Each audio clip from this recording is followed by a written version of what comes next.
Life Management Science Labs would like to acknowledge that we live and produce this podcast on the traditional lands of the Wurundjeri people.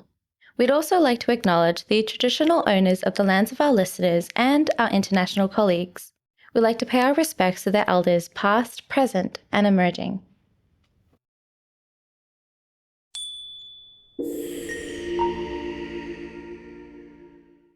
Hey everyone, and welcome to All Together, the Family Science Insights podcast, produced by LMSL, the Life Management Science Labs. We are champions of life management science, providing structured insights informed by science and inspired by practice on key aspects of conscious living. Each week, we bring you scientific and practical insights on each element with the expert knowledge of professionals in the field. I'm your host, Dina Sargent.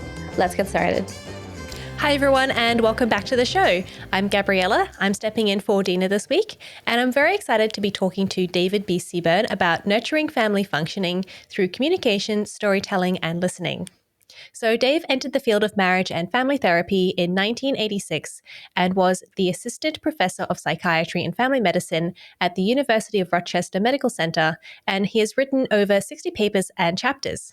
But David is also a fiction writer and has written 9 novels, including his latest book, Give Me Shelter. Hi, welcome to the show. Hi. That's Good to be here, Gabriella. Quite a bio. Oh, thank you. But that's not quite enough for us. Do you mind introducing yourself in a bit more detail so we can get to know you a bit better? Well, I live near Rochester, New York, and my wife and I have been married for 51 years. And we have 2 daughters who live, one lives just down the street, she and her husband, and 2 little boys, 5 and 3, and a newborn daughter who is 3 weeks old. Her name is Leona. Oh, wow.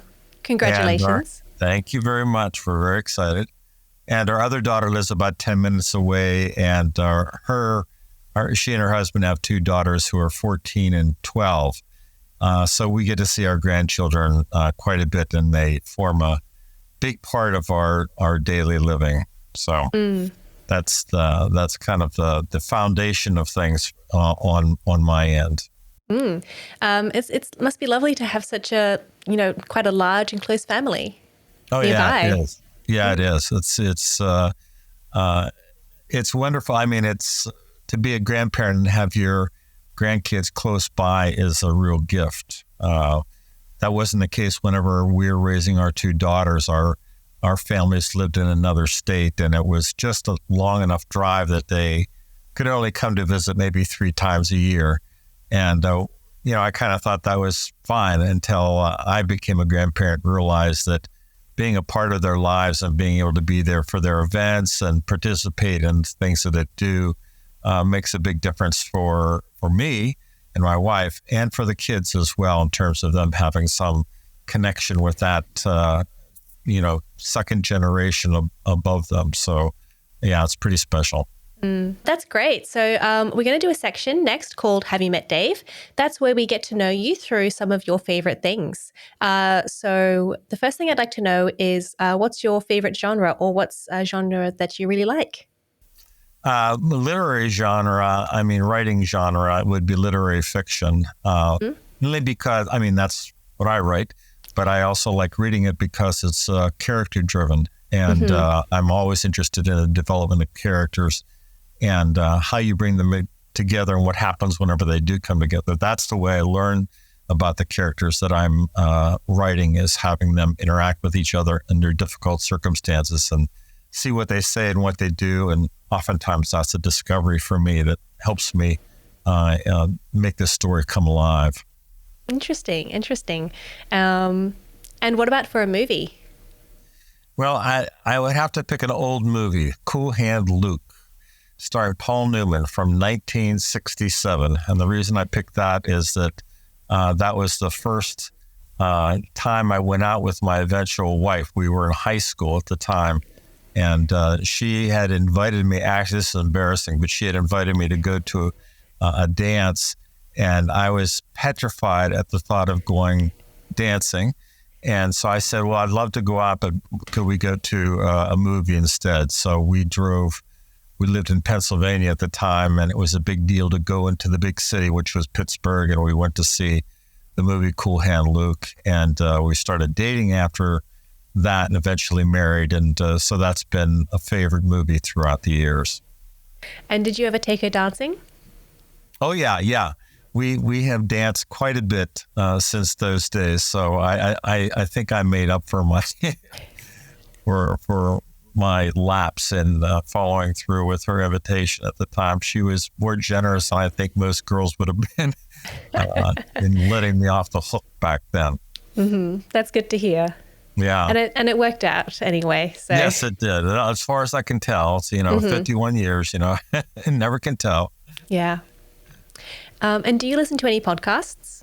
Yes. As a writer, there's a few that I really like. Writers on Writing is a really good one that comes from California here. And it's exactly what it sounds like. It's interviews with writers and discussing their work and how they go about what they do. And another one is a British one called Writer's Routine. And the interesting thing about that one is that they focus on literally what do they do, what kind of what kind of fonts they use, what's their writing routine, what's on their desk, how do they go about thinking about what they're doing, and what's the average number of words they write per day, and all of those kinds of things, which are kind of interesting to hear and learn about other people's routines. Mm-hmm. Have you noticed any, similarities between them, or are they all very different? I would say they're all different in particularly the way they go about their daily routines. Some are really focused on trying to make sure they get X number of words per day. Some start at a certain time and end at a certain time. Others write at different times of the day. Some don't write every day. Some people don't care how many words they write. Some people work from an outline, but happily most writers that I listen to don't work from an outline, which I don't. That's just not the way I'm able to function. If I had to outline a whole book before I wrote it, I would never be able to do it. I discovered as I go along. So it's quite interesting to hear them talk. Okay, yeah, because maybe it's just me, but I feel like I always wanted to be a writer, but I feel like it's very daunting, I think, to spend so much time, creating something. So interesting to hear that everyone has such different ways of going about it, and I'll have to give it a listen. Maybe it'll spur me into writing something one day. Yeah, it's really quite helpful to listen to what other people say about how they write. It makes it a little less daunting, although it still can feel pretty daunting. The most important thing for me that got me started in the first novel I wrote was that I realized I didn't have to know everything whenever I started. That made a big difference. So I could write my way into quite a few characters in a situation. I could start with that and write my way into the rest of the story, which helped me out a lot. Okay. Good to know. And do you have a famous role model? Oh, this is so standard kind of thing for an American to say, but Abraham Lincoln is a role model for me. I think because of his struggle with emotional problems and depression and the difficulties he faced with all the kind of opposition, and yet his integrity and what he tried to do are always some. I read a lot of biographies and other things about him, but there are others. Bob Dylan is another role model in terms of creativity and longevity and productivity and all of those kinds of things. So different ends of the spectrum. I think it is good to have a variety of role models. I don't think that you could ever pick one person and say, this is the perfect person, right. But to take aspects of each person and say, I really like that person's work ethic and this person's creativity. Right. And it changes throughout your life as well. At different points and different times, you need different kinds of North Stars to follow. And so it varies from whenever you're a youngster to whenever you're older, like I am now. Mm-hmm. And what about a course that you have completed? Well, whenever I was thinking about that when we were talking a little bit earlier, I was thinking about a course that I designed that I felt particularly proud of. Whenever I was at the university and I was running the family therapy training program, I had the opportunity to design the master's degree program in marriage and family therapy, working with the state and working with the university in terms of putting together course design and clinical practica and things like that. And so that's a course that I designed or completed in that sense, which I am proud of. It's a program that's now well over 20 years old and has a good reputation and is going strongly as even though I've long retired from the whole program. It's a great program if they're still using it, 20 years later, you know. Yeah, yeah. And of course, they've innovated and changed things, and as they should with any educational endeavor should be growing all the time. Yes. We would certainly hope that, the latest research is being applied and put into the courses. Otherwise, we're not learning anything new. That's exactly right. I think what I designed long time ago and what's happening right now are probably not as close to each other as I might have imagined, and that's good. Yeah. So we're going to start off with a few definitions. So we've got a nice firm grounding for what we're going to be talking today. So I'd love to know what you think a family is. Well, it's interesting. I wrote co-authored a book a very long time ago that was really for physicians working with families. And at the time, we came up with a definition that a family is a group of people who are related either biologically, legally, or emotionally. Mm-hmm. But biological is obvious, legal by adoption and things like that, and emotional is pretty wide open in terms of the attachments people feel with one another. Another way to think of it too is a family is whatever a person says is their family. I think it really comes down to the kinds of emotional attachments over time that are meaningful, that are sustaining, that are nurturing, and that survive the test of time. And do you think that our definition of family has changed over the years? Absolutely. I mean, whenever I first started in the field, most of, everybody was still going with the idea of two parents family, two parents married, parents in a household with two children, typically. And even at the time that was still being focused on, statistically in the United States anyways, that was really a minority structure for a family. And of course now it's very, very different with same-sex couples and,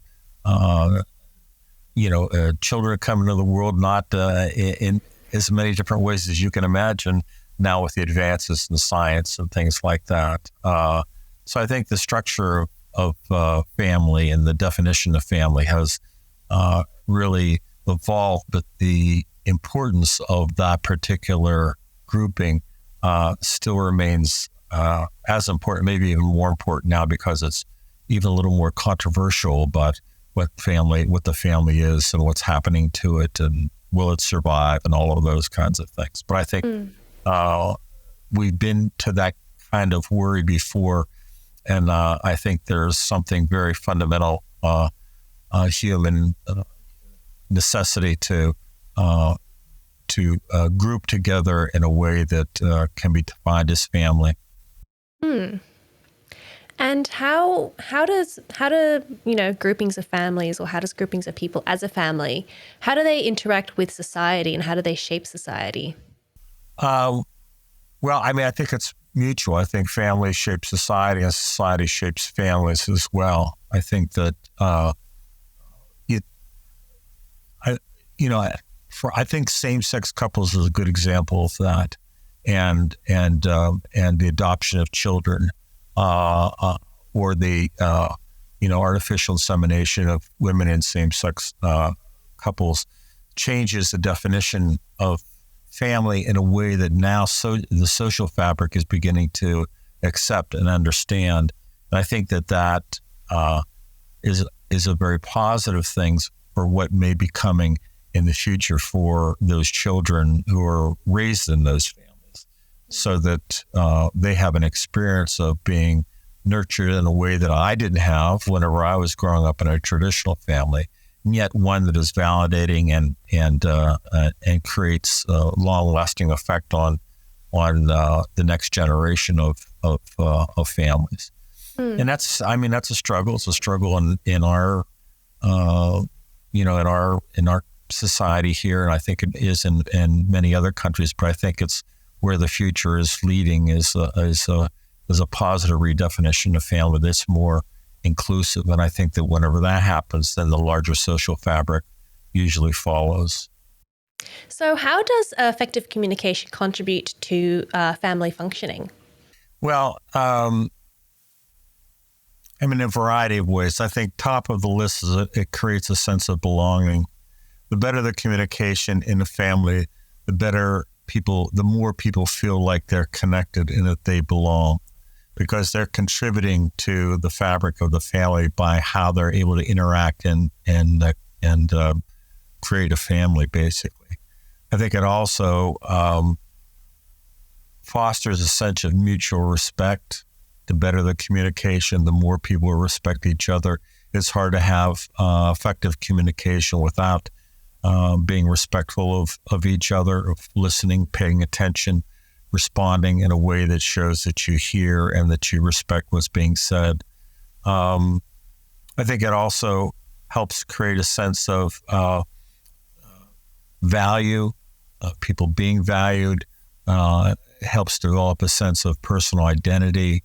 And the more you have effective communication, even in the most mundane ways, the more you're exercising a muscle that helps you to be better able to address conflict whenever conflict arises. There's some interesting research. This is on marriage communication by John Gottman, but I think it relates to families as a whole too. He's followed couples for sometimes over 20 years. And videotaping and analyzing their communication. And the interesting thing he's found is that talking itself, even if it is conflictual kinds of talking, is a key. It's like keeping a machine well-oiled. So the more communication, the more that's a normal part of what goes on in the family, the more the family is able to communicate effectively whenever they really are facing hardships.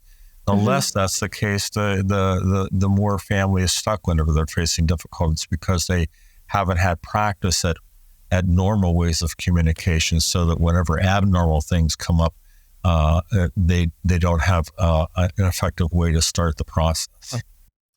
But I also imagine that there are different types of communication, and some are better than others. Yeah.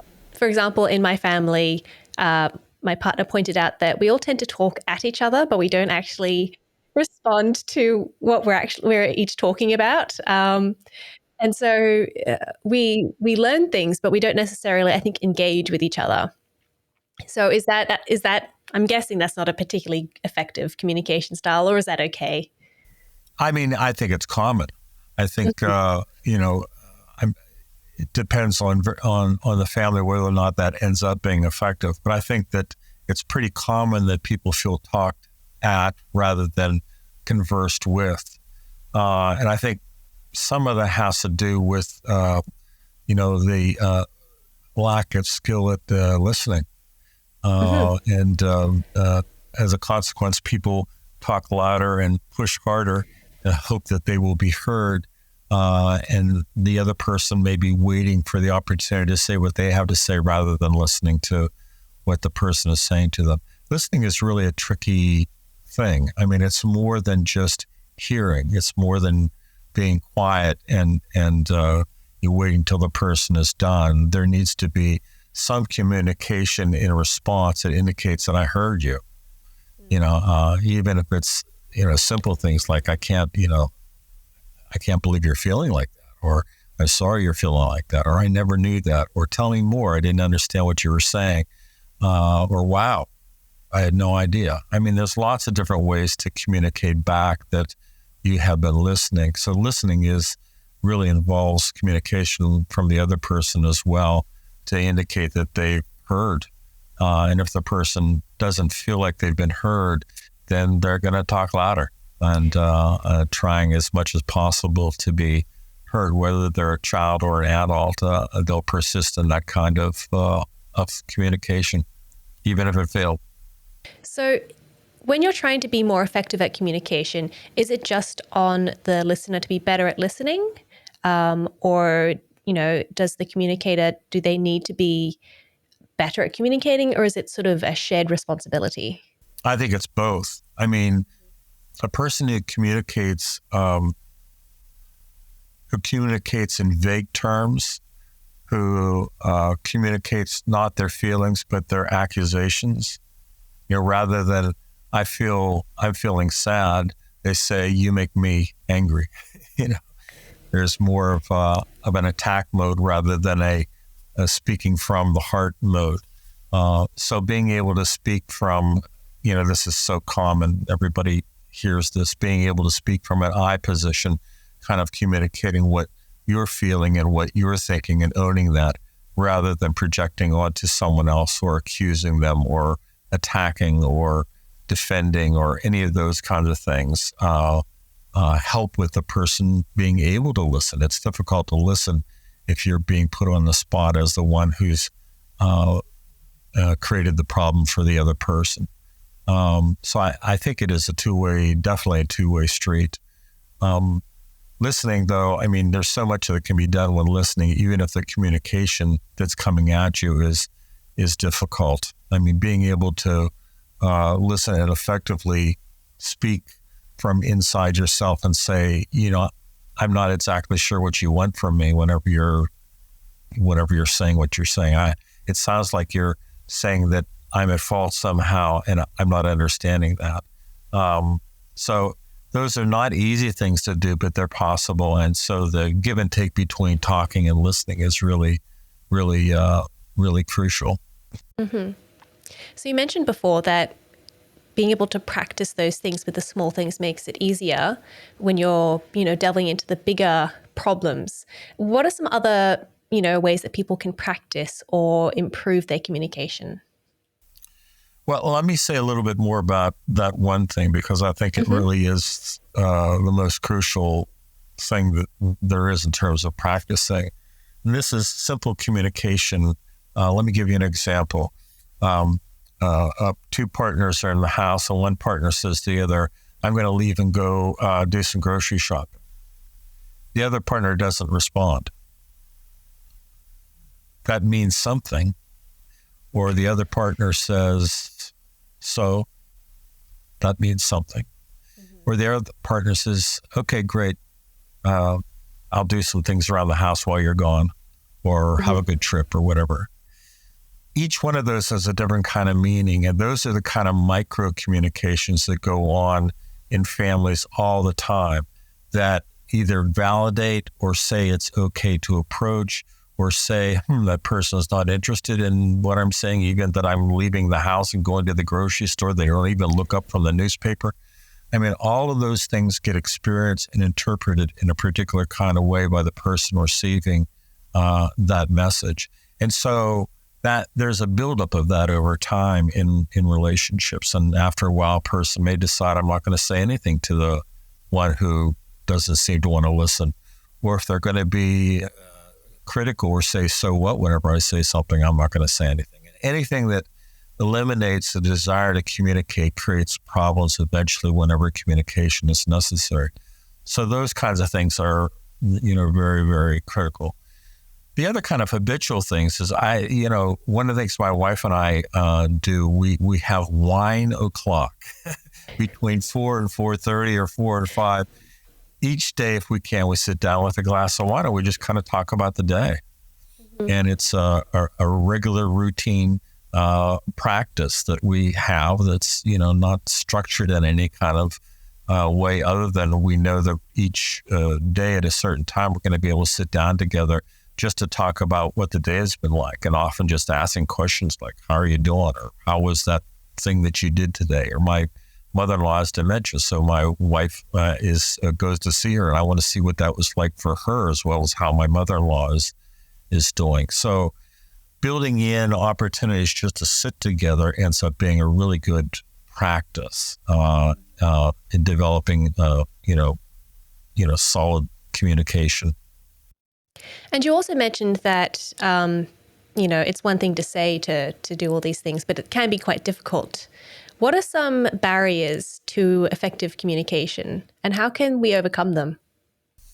Well, I think time, routine, schedules, people are busy. I mean, I think those, the demands on families and individuals and partners is pretty extraordinary. And I think more so each and every day.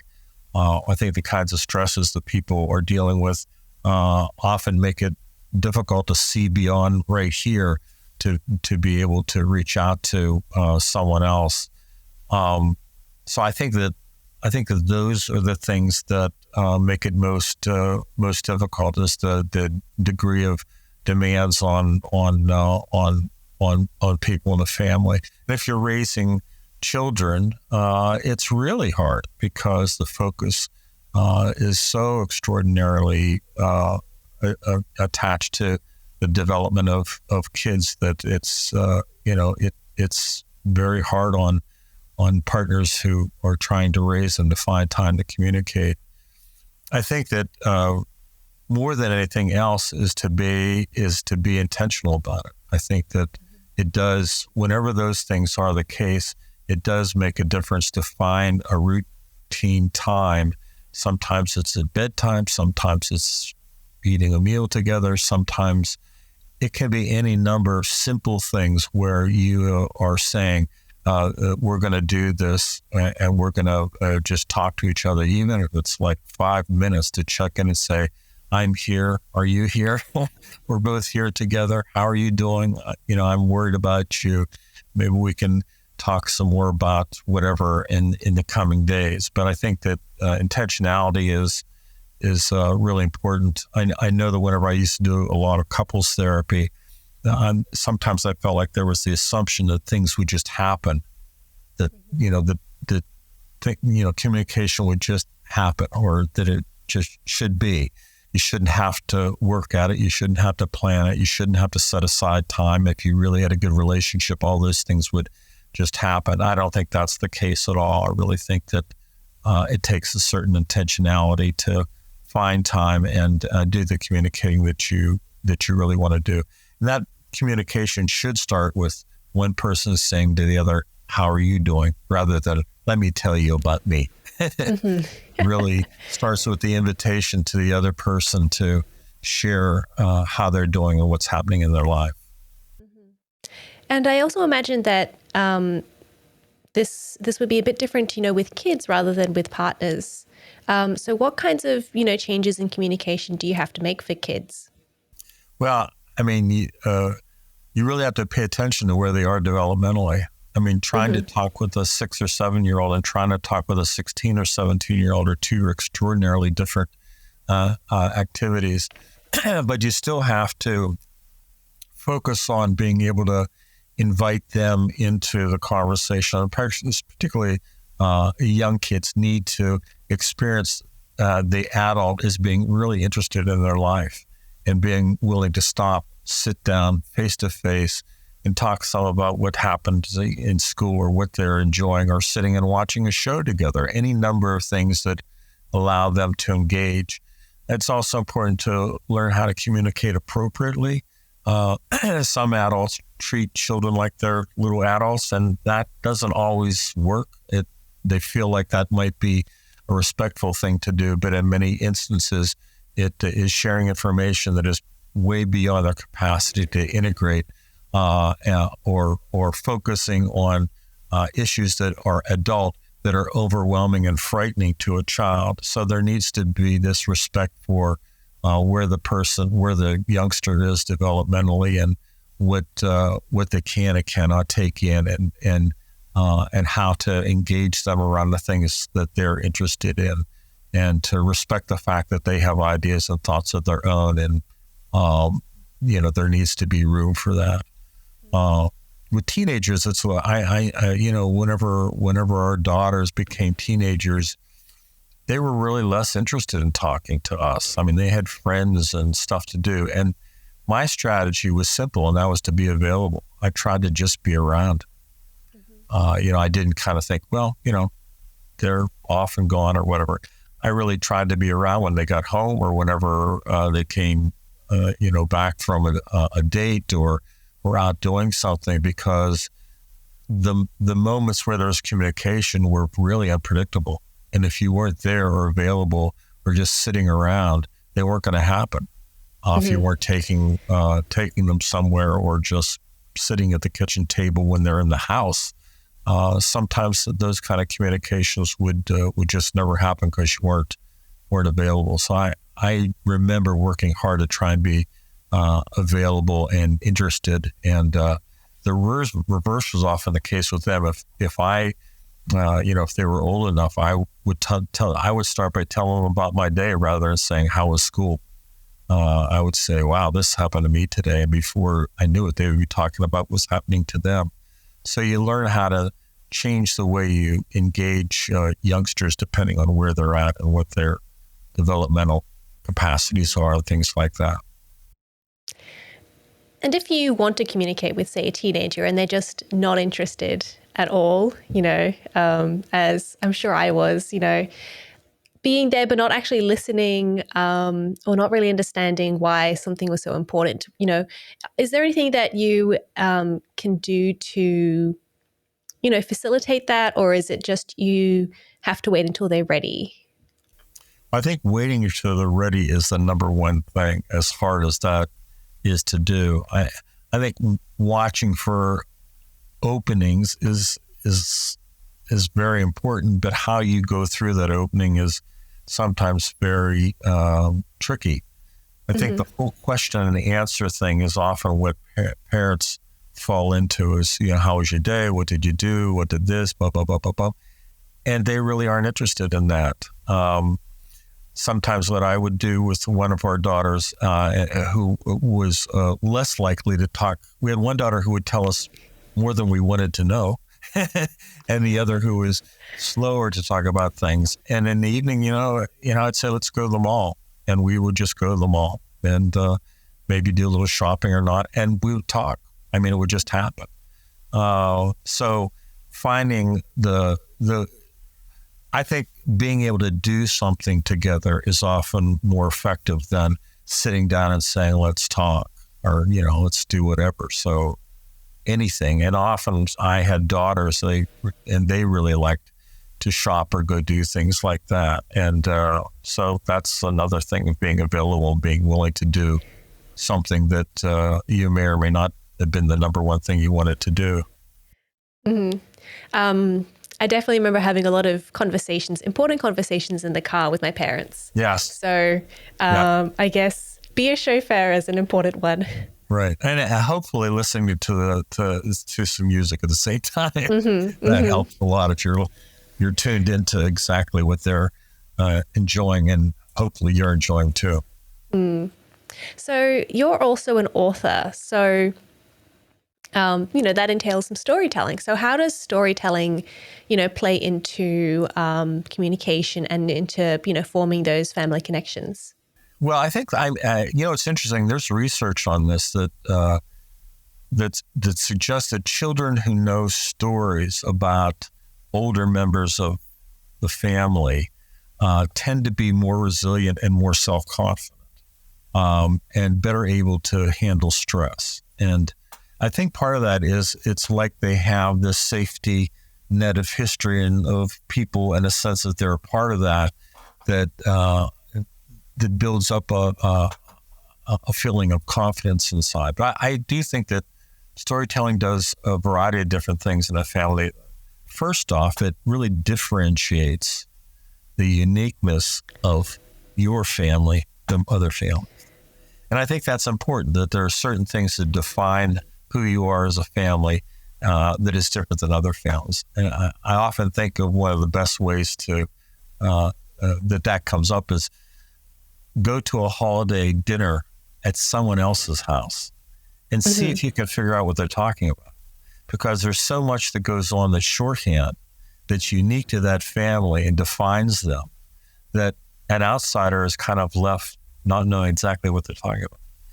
In my family, whenever I was growing up, there was an aunt who every time we celebrate Thanksgiving here in November, and every time we got together, the whole extended family, she would say, if you had $1 million, you couldn't eat any better than this. Well, after a while, we just laughed about that. And then she had long since died. In my family, if you sit down, someone will usually say, if you had $1 million, and everybody would just laugh. You don't even have to say the rest of it because you remembered the story.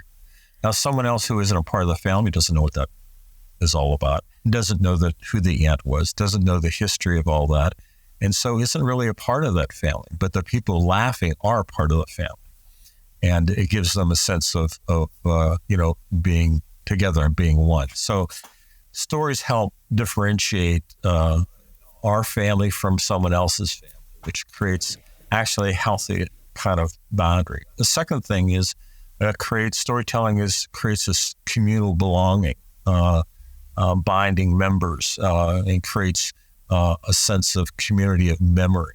And certain stories really help the community, the family, to understand how we deal with transitions. So many stories are about births, deaths, weddings, celebrations, holidays, all these things that come and go. And in the telling of those stories about what happened and how it happened and what people did whenever so-and-so died 60 years ago and then someone else died 20 years ago, you start to learn this is the way we did deal with things. This is the way we grieve. This is the way we remember. This is the way we honor people.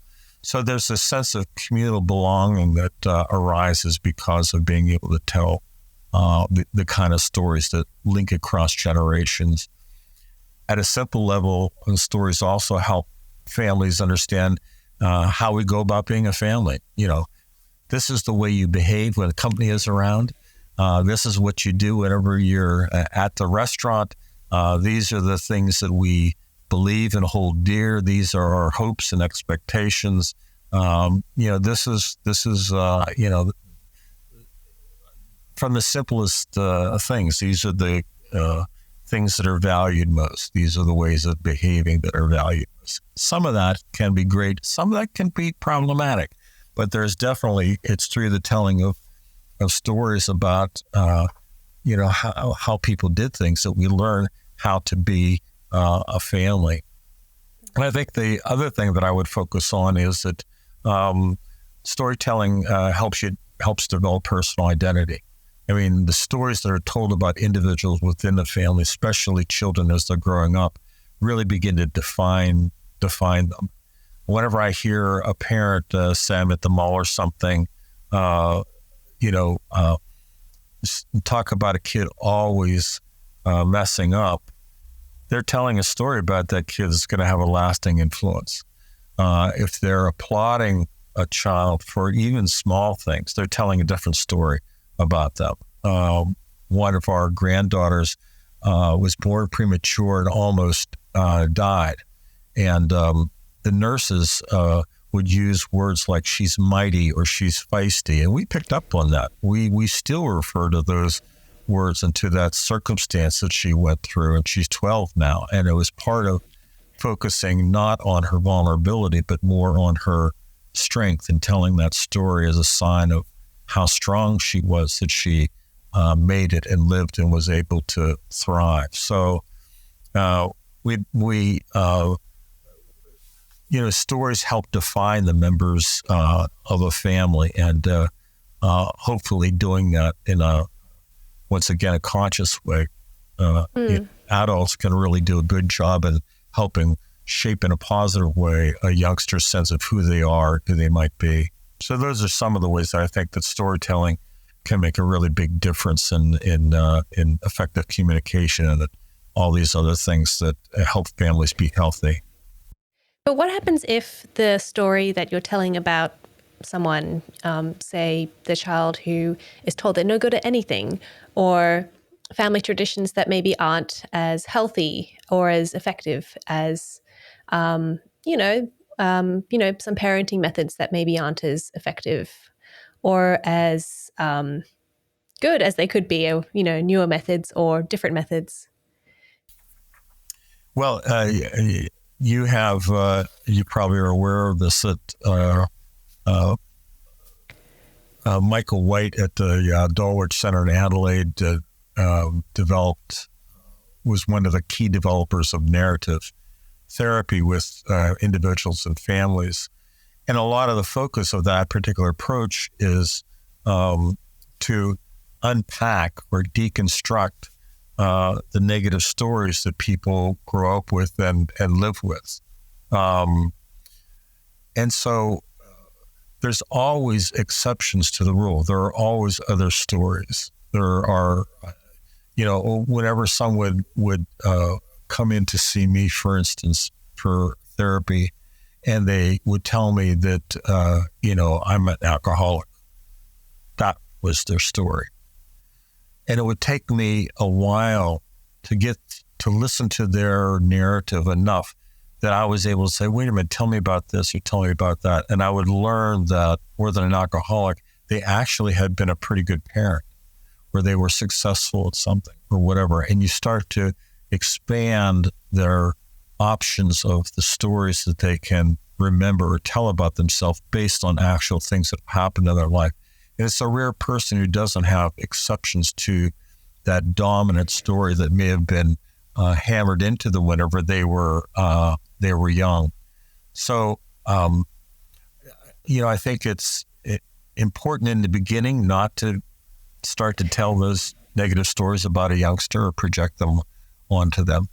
And I think that the way out is to be able to identify the places where that person is different than the dominant story that's always been told about them. Mm-hmm.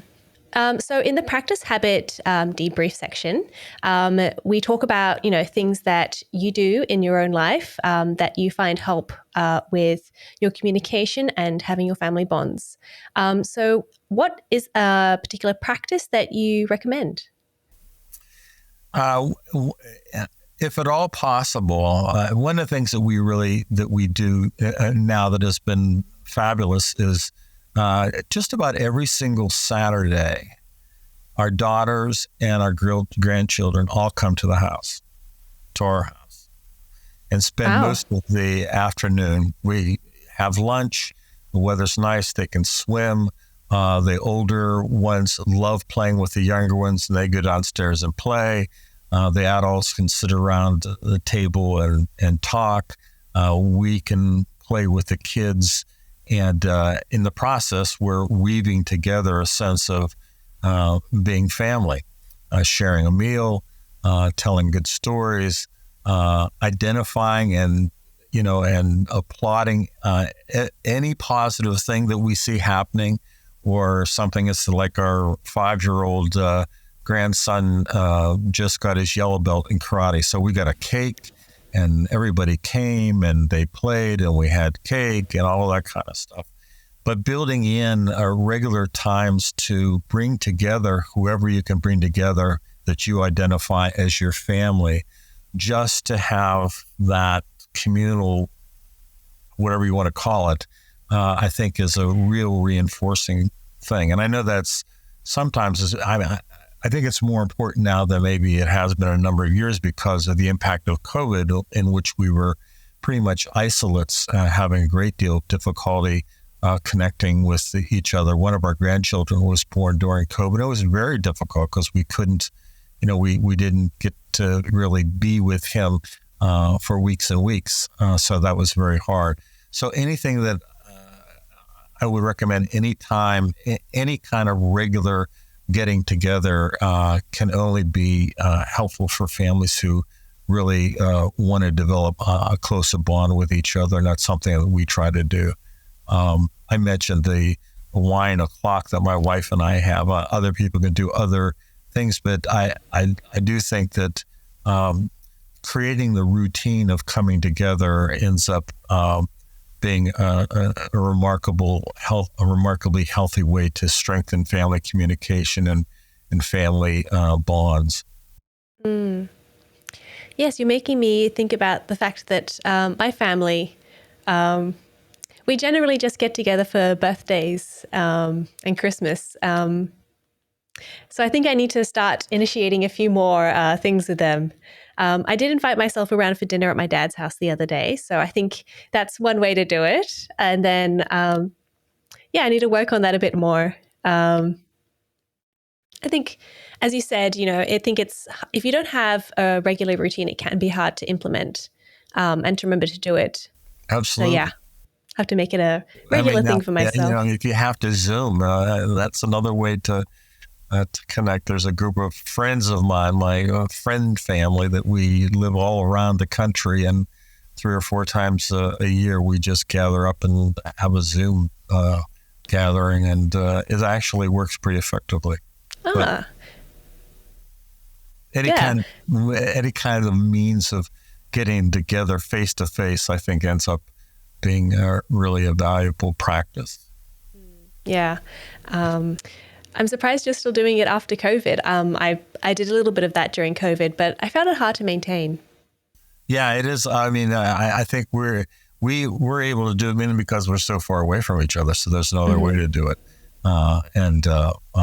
and have fallen to really enjoying it. And there's just a handful of us, 5 of us, who do it, and everybody checks in and kind of talks about what's going on.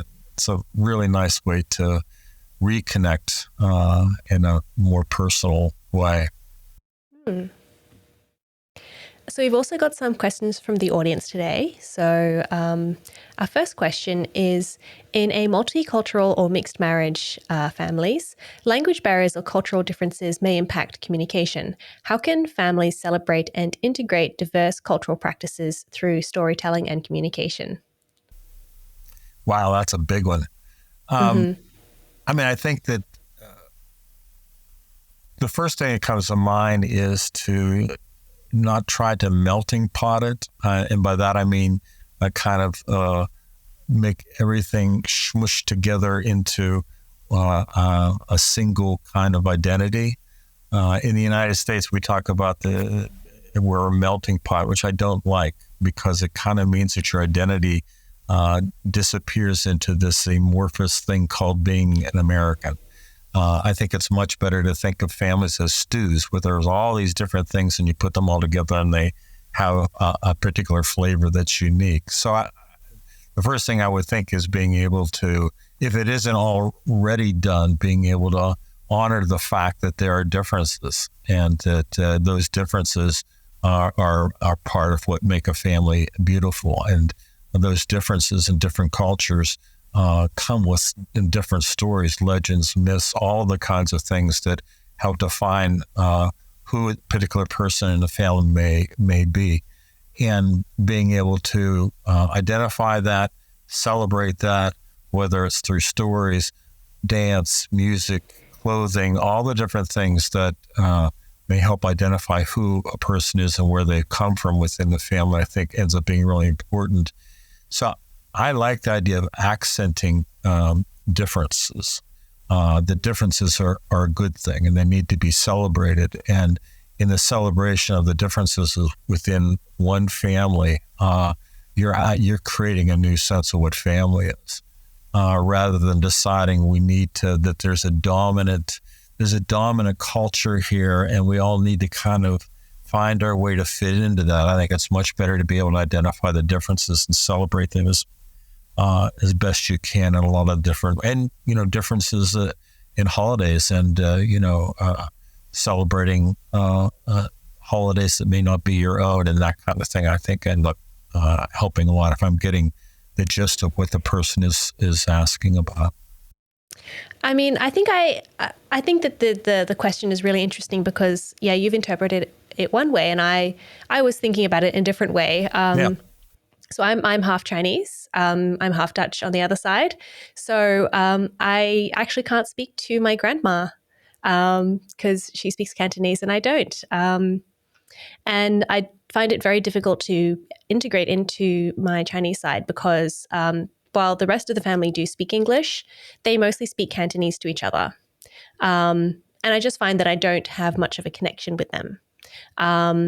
So It's interesting. I think, you're saying to appreciate everything is like a stew, appreciate the different cultural differences. But I, as the non-dominant culture person, I guess, I just find it hard to be accepted and to be in that family because I don't know what's happening most of the time. Yeah, that sounds really, really challenging. One thought I had was whether or not, can you cook together? Are there We don't. Go ahead. We don't really live in, we currently live in different states. So we don't live close to each other. And previously we lived in different countries. Cool. And cooking would be interesting, but I don't believe that they really cook. Oh, Yeah. tough. That's what I do not have a good recommendation for you whenever the barriers are that big. But it does point out how difficult it is because that's a part of who you are. And there are, this is different and similar. My father's side of the family I never was close to. And it's not because there wasn't a language barrier or anything like that. It was more that there was so much conflict in that side of the family that the next generation, the cousins and all of that, inherited this division. And so there wasn't a way to cross that line. And I always kind of felt like I wasn't permitted to, even though it wasn't said. And so I have first cousins that I wouldn't know if I ran into them in the street, and I feel like I've been diminished by that, but I haven't exactly reached out to them over the years either. But that sense of not being able to attach to a part of your own family, I think is extraordinarily difficult. I wish I had a helpful, other than learning the language, or which I can't even imagine trying to do. I can't think of a good suggestion of how to bridge that gulf. That's a really difficult one, that's for sure. Has anybody ever made a good suggestion or said this is what you should do, or is it not even talked about?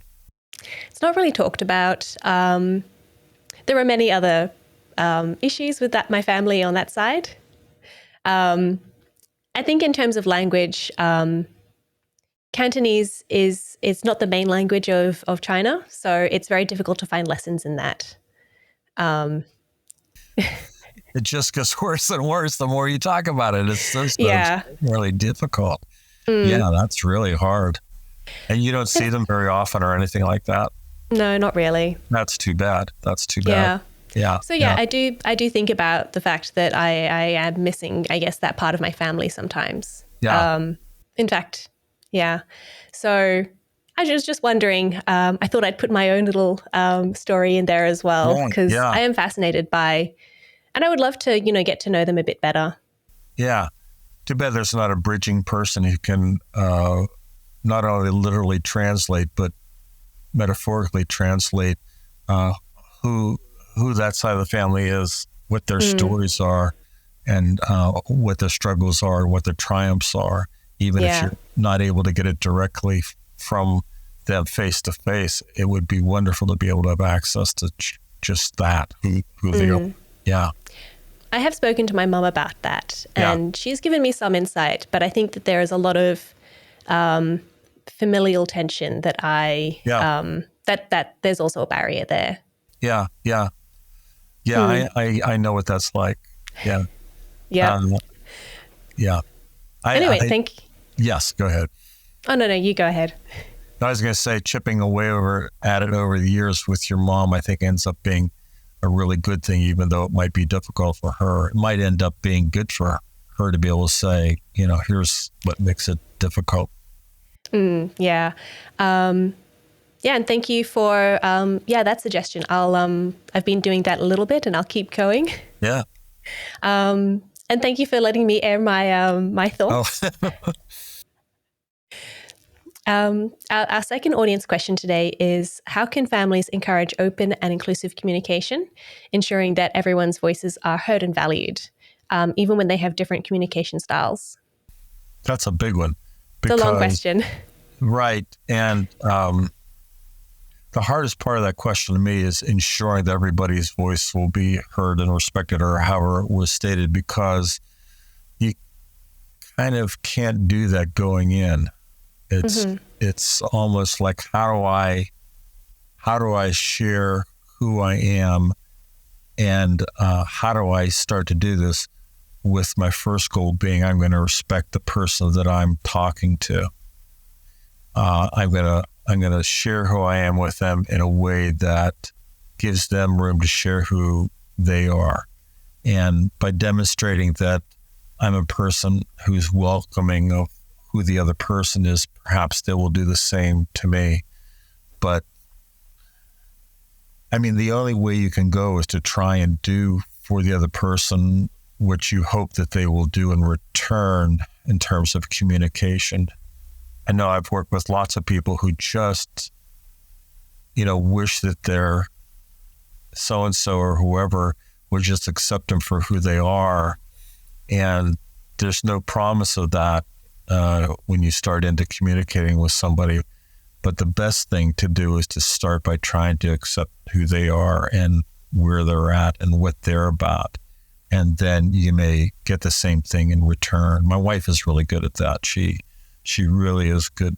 If someone is unfriendly or whatever, she just decides, I'm going to learn what I can about that person, and I'm going to take an interest in them, and I'm going to really show them how much I appreciate who they are, and it always works. And then they reciprocate. So I guess so if I'm correct, what you're saying is just to respect the other person and, I guess act how you would like them to act to you, and just hope that they will do the same to you. But no guarantees. There aren't any guarantees. I think if you're initiating something, I think the initiation in that circumstance is less about, hey, I want to tell you about me, and more about, hey, I really would like to understand who you are better than I do. Okay. And, okay. That's where I would start, is putting it out that way. It's hard for someone to be defensive whenever you're saying, I'm really interested in getting to know you better than I already know you. And that's what my recommendation would be, yeah. And our last audience question is, I often see families hanging out, but everyone focuses on their phones. How can families create technology boundaries to promote quality time and meaningful conversations? That's everybody's big question these days, that's for sure. And adults do it as much as youngsters do it when you're together. I mean, I see it all the time. I think there are families that are very successful doing kind of no technology zones or times where you take your phones, everybody puts them in a little basket, and they stay there until you're done eating or until you've done whatever it is that you're doing. But the rules have to be set by the people in the family who have the most legitimate authority, and usually those are the adults, but they have to also demonstrate that they're willing to do the same thing. So I think setting some rules about how much, how long, how often is hard. I've seen it in my own family with our grandkids. It's very hard. But I know my daughter and son-in-law with the teenage girls are pretty good at saying, this is the amount of time you're going to be able to spend on that, and then you're not allowed to do that for a while. And when they huff and puff, which is their job, is to, protest what their parents want them to do. I really think that's just what your job is whenever you're that age. But they do it, and then the result is that there is more connection, more opportunity to communicate and to do other things together. So I think literally saying this is what we're going to do, and I mean an actual give me your phones, we're going to put it somewhere, and we're going to do something different for the next even 10, 15 minutes makes a big difference. But yeah, I think setting rules around use of technology is really a big responsibility of anybody who's in a parent role these days. Thank you. So we're going to move straight on to the open mic because we have 10 minutes left. Yeah, sorry about that. So we're going to move on to the open mic section. That's where the guest, get to talk about something that you're passionate about, and it doesn't have to be related to our topic today. So what did you have in mind? Well, I'm a writer. I write fiction and literary fiction, and there's no doubt that this is an extension of. I work with families and couples and kids for over 30 years. And it's not a surprise that the fiction that I write is really the story of families dealing with difficulties, oftentimes extraordinary difficulties. I'm writing the novel that my 10th I'm just finishing right now. There's a husband and wife who married for 40 years, and the wife announces, "That's it, I'm done." They separate. She goes looking for a long estranged daughter who has her own daughter, and the husband ends up with COVID. There's a girl who is pregnant and it's a complicated situation. She really needs an abortion and lives in a part of the United States where she can't get one. They all have to kind of figure out how to come together to deal with some of these things. There's another family member whose husband was killed in a mass shooting in a store. So these are the kinds of things that unfortunately end up being fairly common in this culture, and they impact families. So how do families come together in a meaningful way and bridge the gaps and find a way to make their way forward when things are extraordinarily difficult? And not everything ends up perfect. Some things end up being resolved, and some things, like in life, don't end up being resolved. And most of my novels have that kind of feel to them, although surprisingly, most of them also are fairly humorous. So the stories that I write reflect a lot of the work that I've done over the years, and they also reflect a lot of the things that I wrestle with personally in my own attempts to make meaning out of life experience and how you deal with certain things such as loss and time and the lack of time and the pressures on people to accomplish and how difficult that may be, and creating and maintaining relationships in a long-standing way. All the kinds of things that are the challenge and the reward of being a human being. So those are the things that I spend most of my time doing, and I enjoy writing. Before I was writing fiction, I wrote other things for a long, long time, going way back, and I fell in love with the idea of language and the creation of meaning through language, and that's a lot of what we've been talking about actually, and in storytelling and families, is how do you create meaning for people, and how do you help people feel like they have a sense of meaning themselves. And so meaning making, meaning creating, meaning finding ends up being a key part of why I write and gets reflected in what I write. And I think it's a part of why people came to me for therapy along the way, is they're in a place where their life feels like it doesn't have the kind of meaning that they hoped it would, because they're facing X, Y, and Z, and being able to talk through what's going on helps them find the words and find the courage and everything they need to move things in a better direction. So that's something I'm passionate about and have been for I've been writing fiction for about 22 years now. So that's been a very key part of carrying on what I had been doing for years and years before that. And I love how your books are informed by your background. I think that there are plenty of good writers who write really great relationships and, really great characters. But I love that you do come at it with, I guess, more of a a scientific background, or more of a therapeutic background. I think that's really great. And the question we're all waiting for is, how many words do you write every day? How many words every day? Oh, geez. Well, I'm one of the ones who does not count the number of words that I write every day. I have more of a scene by scene approach. And, if I'm working on a particular scene, whether it's a chunk of dialogue between two people that's important, or a transition from one thing to another, sometimes being able to complete that is enough. So some days it's only, maybe a few hundred words, and other times it could be 1,000 words. But I don't check how much I've done each day. It's more of a feeling. I do know that I take Hemingway's recommendation is to always stop writing when you know what the next thing is that you're going to write. And sometimes I've stopped in the middle of a sentence because I know that where I'm going, and then I don't have to start the next day wondering what the heck am I going to, where am I going from here today? Great, thank you. You're welcome. And if people want to find out more about your books and you and your writing, where can they find that information? At www.davidbseaburn.com. That's my web. Yeah. Thank you. And we'll put that in the show notes so everyone can find that. Great. Thank you so much for joining me, Dave.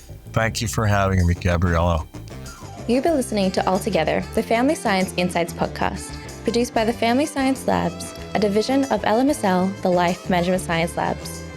More episodes are available from 10 life management perspectives and can be found by searching LMSL on Apple Podcasts, Google Podcasts, Spotify, and other podcasting apps available on your devices. If you enjoyed this episode, please consider rating our show, sharing it, and subscribing to our channel, as it helps other people find it so that we can grow and bring you more quality resources. More of our work can be found on our website at fa.lmsl.net, where you can join our movement. I'm Dina Sargent. Thanks for tuning in.